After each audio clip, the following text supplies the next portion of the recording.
Hi అండి, welcome to my channel. ఈరోజు video వచ్చేసి ఏంటంటే మళ్ళీ నేను 4 బుక్ చేశాను అన్నమాట. అవి వచ్చేసి ఏంటంటే snack magic practice copy books అంట. ఏజ్ 3 years ప్లస్ అన్నమాట రాయడానికి. అంతే, అంతకన్నా చిన్నపిల్లలు ఎట్లా రాయలేరు కదా. బుక్స్ వచ్చేసి ఏంటంటే నంబర్స్ ఒకటి, ఆల్ఫాబెట్ అండ్ డ్రాయింగ్, మ్యాథ్స్ ఇవన్నమాట బుక్ చేసినాయి. దానికి పెన్ను ఫ్రీ వచ్చింది. పెన్ను ఫ్రీ అనే కాస్ట్ ఉంది దానికి కూడా. అంటే ఇలా అంటే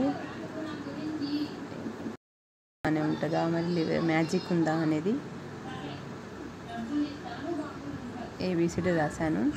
రేపు మార్నింగ్ చూస్తే తెలుస్తుంది ఏం అంటే మ్యాజిక్ అంటే మూవ్ అయిపోయిందా లేదా అనేసి. రోజు రాసామనుకో రేపు రోజు రఫ్ అయిపోతుందంట.